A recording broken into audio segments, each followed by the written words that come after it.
Hi hello வணக்கம். இது உங்கள் சிவி ஜோன். எல்லாரும் எப்படி இருக்கீங்க? இப்போ பார்த்தீங்கன்னா ஒரு பயங்கரமான சம்பவம், பயங்கரமான இன்ஃபர்மேஷன். இன்றைக்கி சாட்டர்டே என்னென்ன நடக்க போகுதுன்ற விஷயங்கள் நம்மளுக்கு அப்டேட் கிடச்சிருக்கு.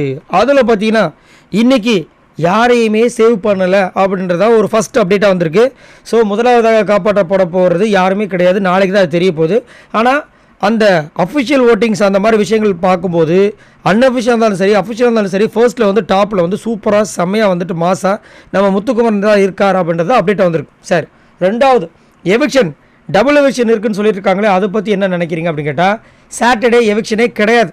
சரி, சாட்டர்டே வந்து எவிக்ஷனே நடக்கலை. ஸோ அப்படின்னு இருக்கும்போது டபுள் எவிக்ஷனுக்கு வாய்ப்பு ரொம்ப ரொம்ப கம்மி அப்படின்னு தான் இங்கே ஒரு விஷயமா தெரியுது. மேபி நாளைக்கு கூட ரெண்டு பேரும் அனுப்புறதுக்கு வாய்ப்புகள் இருக்குது. அது சண்டே சொல்ல தெரியும். அது நைட்டுக்குள்ளே நம்மளை அப்டேட் பண்ணிடலாம் வச்சுக்கிங்களேன். அடுத்தது என்ன ரோஸ்ட்டில் நடந்துச்சு அப்படி கேட்டிங்கன்னா, அன்ஷிதாவை போட்டு பொழந்திருக்காங்க. அன்ஷிதாவுக்கு செம்மையாக ரோஸ்ட் வந்திருக்கு. அது மட்டும் இல்லாமல் அந்த ப்ரொமோட்டரில் நீங்கள் பார்த்துருப்பீங்க. அதில் அன்ஷிதா வந்துட்டு சொல்லியிருப்பாங்க, ராணுவம் வந்துட்டு நிறைய டைம் வந்து ஏமாத்திருக்கு, கல்லை வச்சு ஓடி இருக்குது, அதனால் நான் அப்படி நினச்சேன் அப்படி சொன்னோன்னா, பேசுறதுக்காக என்ன வேணாலும் பேசலாமா அன்ஷிதா? அதேமாதிரி ஏஞ்சல் வந்து எல்லாத்துக்கும் ஒரு லிமிட் இருக்குன்னு ஏஞ்சலுக்கே சொன்னீங்களா, அந்த ஏஞ்சல் எங்கேம்மா போனாங்க அப்படின்னு சொல்லிட்டு கலாச்சி தள்ளியிருந்தார். அது மட்டும் ரோஸ்ட் கிடையாது, அதை விட பயங்கரமான ரோஸ்ட்லாம் உங்களுக்கு காத்துட்ருக்கு அப்படின்ற மாதிரி ஒரு அப்டேட் வந்திருக்கு. அதுக்கப்புறமா தான் ஒரு சூப்பரான ஒரு அப்டேட் என்னென்னா, ரெட் டீமை பொழந்திருக்காங்க.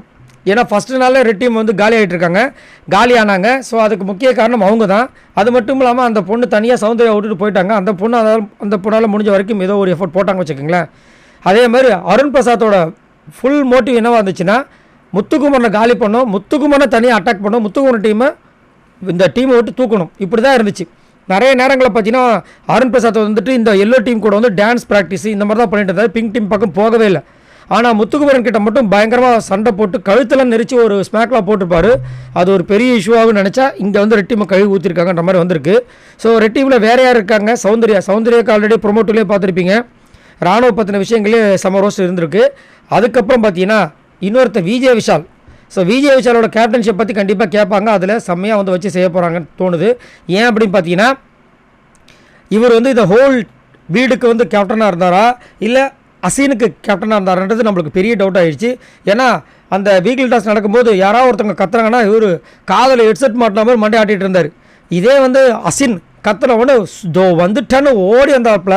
ஸோ அதனால் கண்டிப்பாக இந்த வாட்டி வந்துட்டு வச்சு செய்ய போகிறாங்க அப்படின்ற மாதிரி அப்டேட் வந்திருக்கு. ஸோ டோட்டலாக பார்த்தீங்கன்னா ரெட் டீமை ஃபுல்லாகவே போட்டு பொழந்திருக்காங்களாம்.